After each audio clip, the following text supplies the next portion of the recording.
Hi, everybody. First of all, how lucky are we? What a beautiful day. It is hot outside, but we have an embarrassment of riches. Things to do.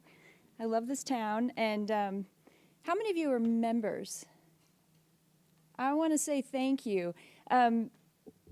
Because we work really hard to bring you fascinating experiences and ideas, and it's an ongoing conversation. And ReTooled is sort of hinting at the fact that we're launching on these really exciting renovations. We're going to be even better than ever. So we're embarking on a particularly exciting time. And I'm just so rejuvenated by this exhibition. It's falling on the schedule between two monographic exhibitions. So we just closed Dali in the space, and we're going to open a Matisse book show afterwards. But this one, can you all hear me okay?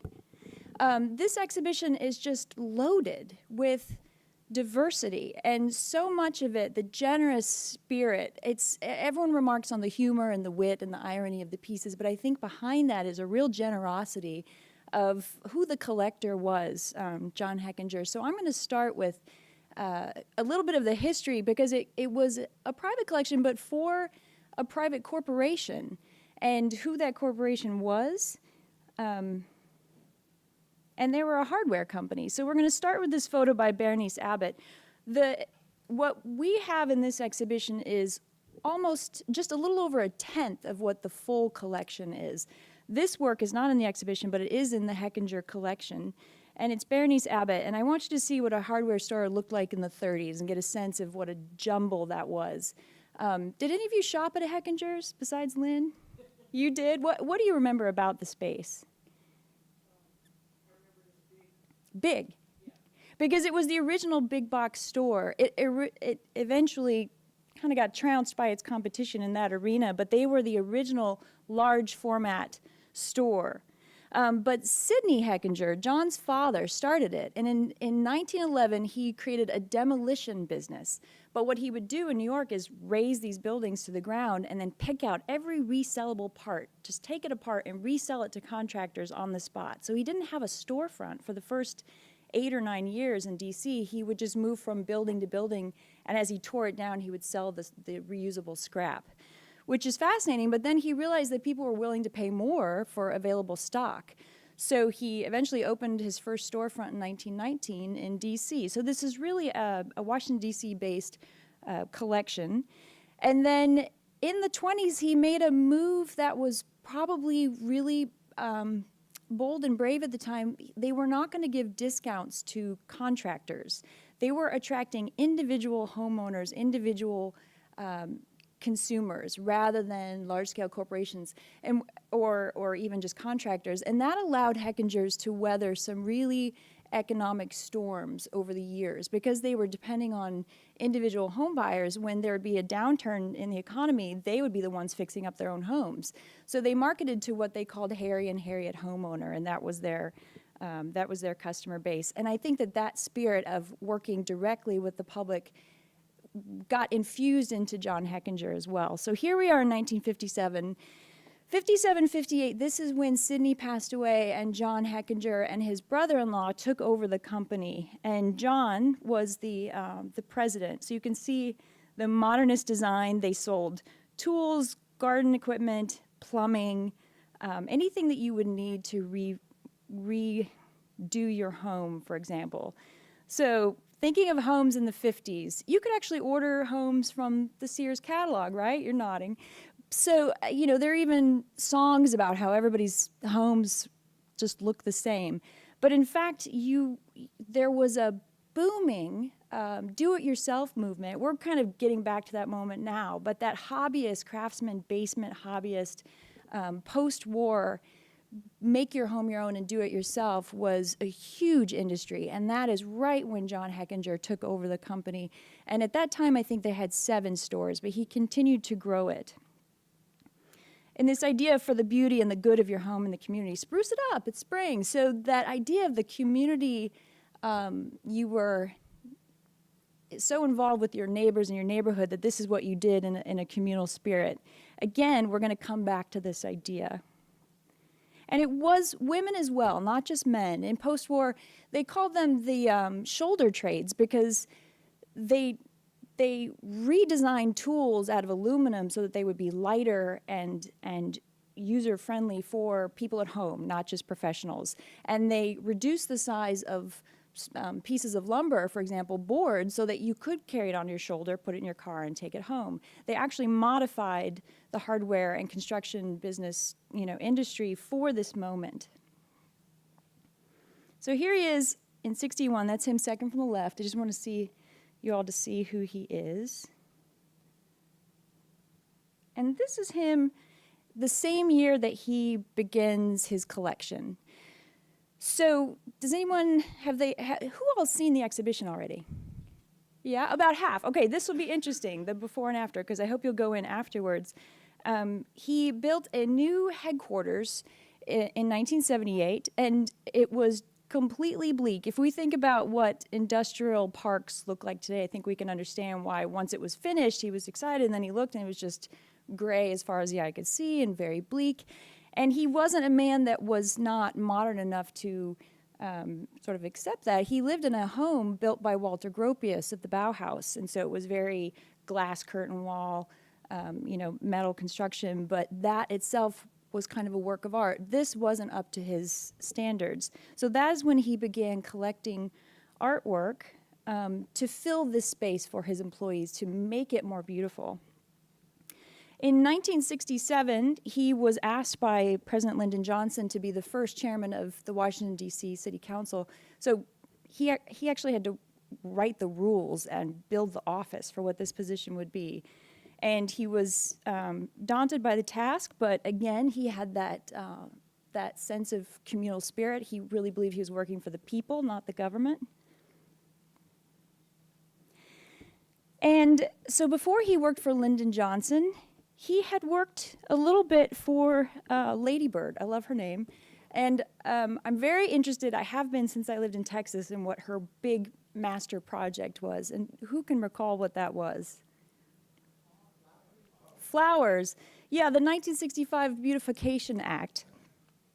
So it wasn't just planting flowers. So all those bluebonnets that I used to see along the Texas highways were planted by her. I used to think of her as Johnny Appleseed.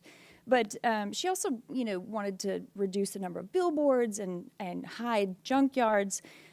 But in Washington, D.C. proper, not just along the highways, but in the city, she really, if Jackie Kennedy before her had tried to beautify the White House, Lady Bird tried to beautify the city. And she believed that by creating these more beautiful spaces for people, people would behave differently, feel better, and, society would be better. Here she is getting some flowers.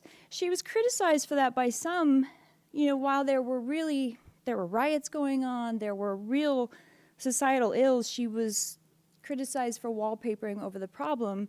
But if that is ultimately true, why do we have art? Why are we so interested in beauty? I think we do seek that out. Jim Dine's toolbox. So this is an installation shot of how it is here in our galleries. This is ultimately the proof of concept for John Hechinger, because he had already owned this and he installed it in his boardroom, and the reaction that he got from the people in the room was so positive and tremendous that he started collecting in earnest. And Jim Dine is known, he actually had a somewhat similar background in that his grandfather and father ran hardware store businesses in Cincinnati, and so he grew up working with tools and around tools, and they had been in his work early. I think we think of him as the bathrobe guy or the hearts, but tools show up in his work quite often. And at this point, let's see, this one on the right and these, it's a suite of 10. He was working with a print shop in London, and these are all printed on different papers. When you see them in person, some of them are on Mylar. They're all on different kinds of papers, and he's taking images from old industrial design journals and textbooks, and then mixing them up with that image on the left with Donald Duck. Those are his sons in the bathtub. Walker Evans. What do we remember about Walker Evans? Do you associate him with anything? The Depression, yeah, thank you. He he and photographers like him at the time created this American standard of black and white photography that's so documentary. So he was interested in the vernacular of America, the resettling of agricultural workers, and documenting them for all of their beauty. These were not the upper classes that he's documenting. For example, in 1946, he did quite a lot of work for Fortune magazine. And he used to just shoot these workers, his camera at his hip, and just take these candid shots of workers. And he's cataloging them. He's cataloging the American experience. But he also believes that tools are individually, I mean, he literally is creating centerfolds of each of these tools. It's almost a precursor for MoMA's good design, this idea of an inexpensive, manufactured object that's beautiful. He compared these Swedish pliers to a swan. And he called a hardware store an offbeat museum show. So here's the wrench on the right that's in the exhibition. So when you see it, think of it as part of it's one image out of what had been a series, which literally is just, it's a good starting place for the exhibition. It's just the beauty of the manufactured tool and a meditation on what tools do for us in our lives. Berenice Abbott, so that was her hardware store that we first looked at. She started her photography career as an assistant to Man Ray in Paris, and she took some of the classic, you know her from a lot of her portraits. Here's James Joyce, and in 1929 she came back to America, and she started documenting a changing New York for the WPA. So she was known for these portraits in Paris. She was known for this beautiful work of the city. But in 1958, MIT invites her to work with them, and she worked there until 1961. Does anyone know what she was doing? Has anyone heard this story? I love it. She was there to photograph the principles of science so that they could better be taught to the next generation of American scientists. So here, for example, she's also becoming a bit of a scientist herself, where she has to create situations where she can cause these forces to happen, and then the kind of photography that could capture them. Interference pattern, they're just beautiful. So going back to the spinning wrench, she's obviously turned it on the side, but what this is depicting, you can see that the wrench is moving in a straight line. The center of balance is actually pretty fixed. And it's showing that objects move through space in a direct line unless an outside force happens to act on them. So that's what this wrench is doing. So while it's balletic and it's cinematic and it's beautiful, it's important for us to know, and this is what I want to do with this talk, is sort of open the advent calendar on a few of these artists and show you that this exhibition is richly diverse in the types of artists that John Hechinger was collecting, but give you a little rabbit hole window into what their careers were like and what the context is for some of these works. And I will say, I said this the other day, and I firmly believe it, because I've seen museums, for example, the Fry Art Museum in Seattle has to show realist art, and they do some of the wildest things with it. If you have a really narrow mandate, you're often forced to think around the problem in such creative ways that it's really beneficial. And I think John Hechinger saying, okay, I'm going to collect objects, but they all have to do with tools. The result is that he cuts such a wide swath through 20th century artwork that it's wonderful. Anthony Caro. This is a terrible photo of a remarkably beautiful sculpture. He first went, this is our Henry Moore. When you leave today, pick your way through the trees and the bushes and you'll see our beautiful Henry Moore sculpture out there. Henry Moore and Barbara Hepworth were the two most important British artists at mid-century, and Anthony Caro just went and asked if he could work for him and be an assistant. So this is where in early 1950s he is setting off with his career. You can see him with his own biomorphic kind of lumpy figures on the left. And then he comes to America and he meets David Smith, and he sees what an urban sort of junkyard New York was, and the steel and the I-beams and flowers growing out of it, and just the whole cacophony of industry, and also what the American abstract painters were doing. So he began his big move, and the reason we remember certain artists is because they make a certain chess move that's, you know, different. And his move was to take these steel sculptures and put them directly on the ground. So you remove this idea of a sculpture from its pedestal, and there was no particular way you were to view it. You were just supposed to walk around. There was no front or back. You can see how graceful and beautiful they are, where they just touch the ground in different points. So after he'd made that move, then he returned to the pedestal, what he called his table pieces. And what was very important for him, for people not to misconstrue, these were not maquettes for larger pieces, even though they're still made out of the same types of materials. And tools show up a lot in these, and part of that was that creates a sense of human scale. If there's a recognizable object that you would hold in your hand, it gives you a clue to the scale. Then he began making them move over the tabletop in really elegant ways.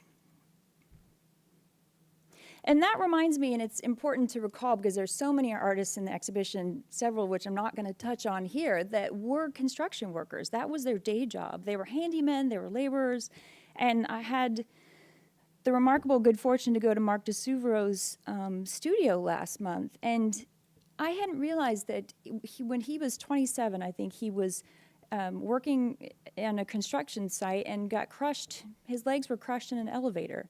So suddenly he's a large-scale sculptor making things that look like Anthony Caro, but even larger.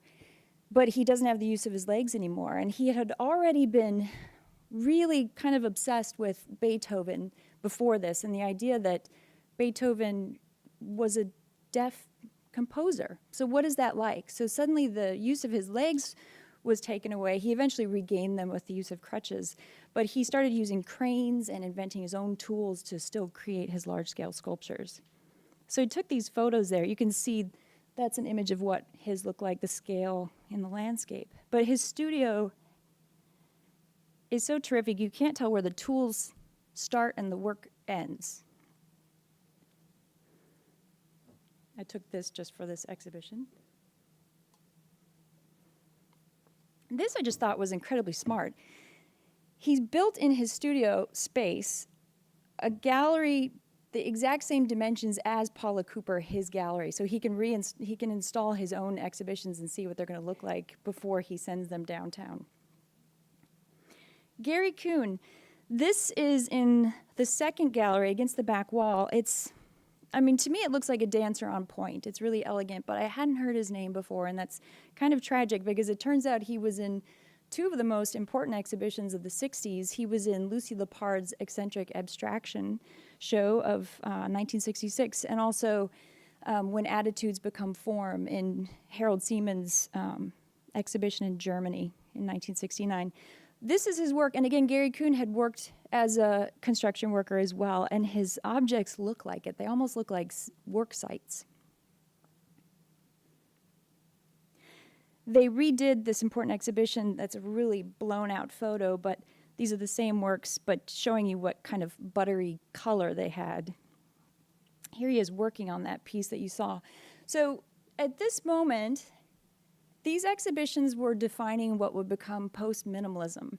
So we had moved through this moment where minimalism was so monumental, so crisp and clean, and starting to feel cold, perhaps. So these artists this is where the eccentric comes in, an eccentric abstraction. They were adding another note to the conversation. Something would be bending or asymmetrical, or something was off.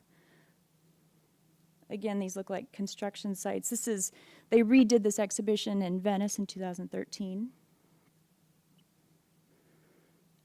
So this, for example, is a really good example where you would have this perfect block and then part of it's melting. That's where the idea of post-minimalism came in, and it's where abstract expressionism is almost meeting. It's where the gesture comes in and just kind of contradicts, and that contradiction creates the crackle in these works. But again, I can't help looking at these in the crates and thinking, yeah, that feels like a worker. Here the note is the idea that these boxes and the steel would be crushing pillows. So you've got the soft and the hard, and it's kind of kind of whimsical, even though that word is overused. So our work in the exhibition comes from his series in the 80s where they were all based on something being fused to a pickaxe being stuck in a block of wood. So the block of wood, I think, is that still that idea of the monumental, blocky minimalism, but then you're getting this is how he's mixing these notes, particularly in the idea of balance, where one thing fuses right into another. So they're perfect for John Hechinger, obviously, because they have the pickaxe, and here the ladder as well. Walk around this. When you get to this side of it, you'll see that spiral is written on the block. I don't know, it looks like it would have been on the block already when he purchased it, but I'm sure it wasn't. And it's perfect because the way it does look like a dancer with her leg sticking out behind her, so it feels asymmetrical, like something's moving in a spiral. Phyllis, yes. She was Phyllis Richardson, but when she got her PhD, she wanted to be Dr. Yes, and I applaud that move. And so she had a painting show in Seattle, and she had used very strong, bold, dark, muscular colors in it to paint paintings of lace. And she was there, and she heard an architect talking about her work and just how overly feminine it was. And she started thinking about that. What is overly feminine? Okay, so is there an overly masculine? And she started just applying that idea of lace to traditionally masculine objects just to sort of confound this idea of what is gender.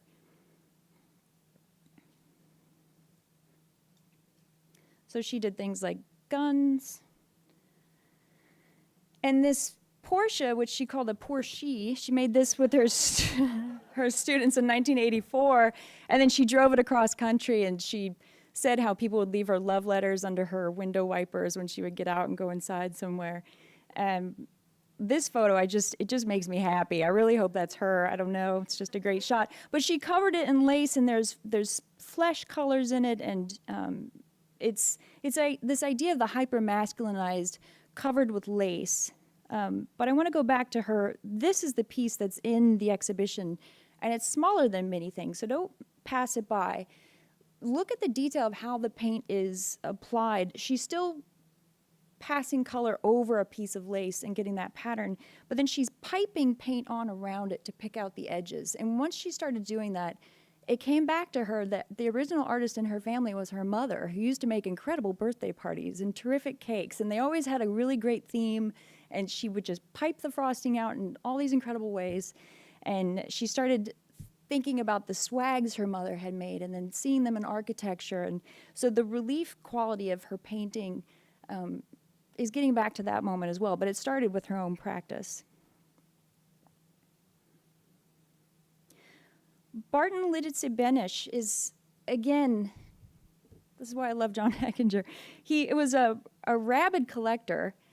He loved the history, the Natural History Museum, and he had come from a Roman Catholic Czech family that was very taken with their relics and the idea of reliquaries. So he infused his own artwork with that. This piece is in the exhibition. It's cartoon print covered objects. But he first got famous by, tackling the sacred cow of money and shredding it and creating sculptures out of money. Then creating these little tiny reliquaries. He was very into celebrity culture, so if he could get a piece of Shirley Temple's dollhouse and, he would create these miniaturized environments for them. This work is in the collection. It's really pretty perfect for this exhibition. It's different. It doesn't have quite the same messaging as some of the works that we'll look at in a moment, but it's the idea of a hammer which broke a beautiful piece of ceramic apart and then re-pieced together into the hammer. But he was working in New York in the 80s. He started to have quite a few friends contracting the AIDS virus, and then he himself contracted it. So he started applying his artistic methods to this, what was going on around him. So the idea of the medication, and also these are the ribbons, the yellow ribbons everyone would wear. Or, no, not yellow. What color were they? Were they pink or is that breast cancer? Red. Thank you. Gosh, we've been through so many iterations of these ribbons. But so here he dipped them in the cremated remains of someone who passed away. And so his work was very difficult to find homes for. That was too much for many venues. Here he did a whole series where it was blood, AIDS-infected blood used in his artwork. And so here it's atomized in a perfume atomizer. Then we have really, this exhibition has feminist art, folk art, high art, and it also has a real attention to craft that gets us back, really homes in on the idea of the tool and craftsmanship, that some of these fine artists who are working as handymen by day and then going home and making fine art, some of these artist practices just never leaves that realm. So Lee A. Schwett is one of these. He has 2 works in the exhibition, including the saw. And he says, I make 2 kinds of furniture, funny and not so funny. And he really does have, so this cherry side chair is just one piece out of an entire dining suite. But the rakeback chair is in the exhibition as well. Here are 2 different variations of his work practice. But he had, so many of these artists, he in particular, are thinking about Wendell Castle, who had first broken through to this moment of furniture as art, as design, as, it's changed the Venn diagram of what these things could be, as sculpture. And Lee Schwett worked at the Wendell Castle workshop in the early 80s as well. It's just beautiful. So once you kind of see that, the fun that can be had with furniture, high craftsmanship, high polish, then it kind of creates a context for what the works that he's doing. Arman is the artist that's most represented in John Hechinger's collection, and it's easy to see why. He used quite a few tools, but he was part of a French art movement, New Realism or Nouveau Realisme in France in the 60s, which was reacting to what had become a really overblown myth of the romantic genius in American abstract expressionism. So it probably stung, too, that after World War II, America had reportedly, stolen the art capital crown. But the French reacted to also just the sense of that heroicness, but also the over-consumerism of America, perhaps. But they also had this great legacy of Duchamp and Dadaism and the ready-made, which is you just find something on the street and you call it art and it becomes art. So what Arman did is take not just one thing, but multiples. And so he was working in this early moment of assemblage art. And here, for example, once you take out the use function of what these objects are, you do that by just overloading your senses with them. This movement, they considered a poetic recycling of urban, industrial, and advertising reality. And they really found their materials on the street. Each of these artists in this movement had a different, their work didn't look the same, but what they shared was a sense of humor, usually. It's really beautiful.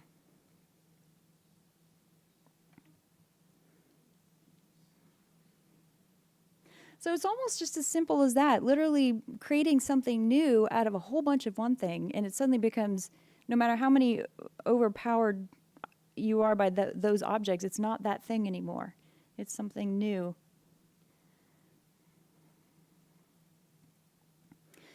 Roger Shimomura, I'm highlighting because you don't see him very often, and he was born in Seattle, and that is where I first saw his work 20 years ago in an exhibition that I haven't been able to let go of since, and you don't see him very often. The work in the exhibition here, it looks like a print, but it's not. It's an acrylic painting, so go up and look at it. It's also what I would call a sliver of what his paintings are, so you should investigate his work more fully. He spent 2 years of his childhood in an internment camp for Japanese Americans, and he's been processing this experience of being a Japanese American ever since. This is, when you look back, think about this one again, you can see why it's a sliver. You've got people at a restaurant and behind them an advertising image, obviously. But this is the overloadedness.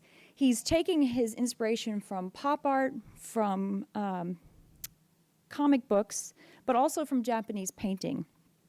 And in particular, ukiyo-e painting from the 17th century, which suddenly let in bourgeois lifestyles. So the actors that people would go see suddenly are occurring in these woodblock paintings. They were called Pictures of the Floating World.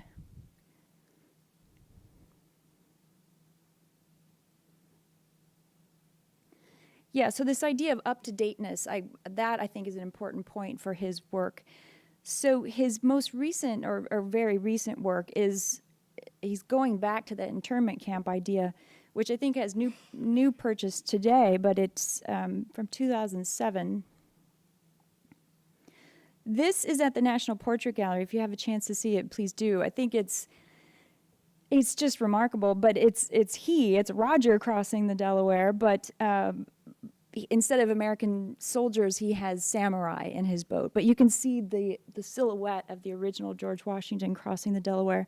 And in the back is Angel's Island, where the immigrants would have been processed. And look at the beautiful Japanese treatment of the water. It's just gorgeous. This is the last one. I just think it's incredibly beautiful. It's beautiful to look at, but it's about the surveillance of an internment camp. But the treatment of it is absolutely gorgeous. And this object is one that I am almost the most visually not troubled by, but I haven't figured it out yet. There are the sense of space, and I love that we're getting back to a sense of old time Japanese sense of space, which is what first influenced the European moderns that would eventually take them towards Cubism and through Impressionism. But you've got two tables, and then the washer dryers, and then it just deserves some visual unpacking when you're in the exhibition. And that takes us to Léger, who's one of the grand old masters. This print and this image, before I came to Columbia, I was living in Pittsburgh, which is obviously a steel town, and I learned a lot about that, that industry, and I fell in love with the idea of the skywalker. Do you know what those are? These are the construction workers who just walk up in the sky on the beams without any kind of tethering. What's that? A rigger, sure, yeah, that's one of the jobs. Riveters, too. I mean, the Mohawk Indians from Canada have 6 generations of skywalkers for us, and they also built the World Trade Center and were instrumental in rescuing people, too. Yes, thank you. So Léger had been, let's go back a ways to his early Cubist career. He had been in World War I. He had survived a mustard gas attack, and he was really impacted by this highly mechanized, incredibly modern war, and he came back to make mechanized human beings. This idea of the city, we'll see later, that his later work wouldn't look like this. You don't see human bodies. It's almost like a bunch of posters ripped off the wall. But so he came to America and Chicago a few times in the 1930s, which you can imagine what kind of building he would have been seeing in those two cities at that time. And then during World War II, he was here teaching at Yale. So after World War II, he goes back to France and he joins the Communist Party, and he really sees it as his role to be almost their poet laureate of the communist art world. So he moves away from creating mechanized figures that are hard to figure out what's going on for the untrained eye to images that are you can take them in at a glance. They were still criticized, but you can tell that these are humans. He wanted the human body to be contrasted with the steel. He wanted to know that these were bodies. And I just think that what he's doing with these I-beams as such a playful update on Cubism. And so I have some images here that the idea of cantilevering too, and what if you were to cantilever, just rethink cantilevering wildly, sort of what he's doing. It's hard to find images of French skyscrapers because they just don't really have them, but this man is repainting the Eiffel Tower, and I love these two side by side. And here, for example, that's definitely a skywalker on the right. But I started thinking about, it's good for Léger to remind us again for this exhibition how much they love the worker and how much what these workers do is a dance. It's almost like Marc de Souvreau thinking about Beethoven, or Gary Kuhn's, the poise of his sculpture comes back in this moment. We're going to end on kind of a wild guy. You'll see in the last gallery there are two saw blades that are painted. This is Howard Finster's work. Has anyone been to Paradise Gardens in Georgia? You have. Wow. Wow. Anything you want to describe that for us? Well, I have a little bit of a history from early 80s around that time with him and other people around. Were you involved in the REM video? Okay, we're going to talk later. That's amazing. Okay. So this is one of the pieces in the exhibition. You can see it says, mountains of people use tools. It is the way we settled America. He's really just like, tools, America, that's how we got here. He was a Baptist minister for 25 years. And then he had this vision while he was painting a bicycle one day, and he got paint on his finger, and God told him he had to paint 5,000 paintings, and he ended up painting 46,000. He was an ecstatic visionary. So there is a lot about the Bible. There are also some UFOs that show up and some other things. This is Paradise Garden in Somerville, Georgia. The reason I brought up REM, go home and watch the REM. Their first video ever was filmed on this land because Michael Stipes was an art student in Athens, Georgia at the time, and would come and was kind of fascinated by Howard Finster. He built this up. It's definitely an outsider artist. He built concrete serpent mounds. He built a tower out of bicycle parts.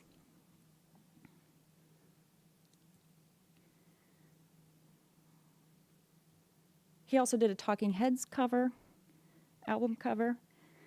I love this Resting Souls for the title of this paint can. Oh, yeah, I was going to show you the video, but we didn't have Wi-Fi today. So that brings us back to, I mean, when you first see these saws, you think, oh, did a kid do that? I mean, it's hard. Sometimes when you see folk art out of context, you're wondering what's going on, but look at that as just a tiny fragment of this entire world that he created. So I think I'm gonna leave it there so that you have time to see the exhibition and still go outside and enjoy the market. But I'm hoping that what you got from this is the sense that I really have fallen in love a little bit with John Hechinger and his generous spirit, and that generosity is going to play out for us all summer long in this exhibition. I think it's going to be great for kids. If you have kids in your life as well, bring them back. In a month, we're opening another exhibition next to it, all works from our collection that's rarely seen, all works made in the 1970s. So I think it's going to be a nice complement. And I think I'll leave it there. Thanks.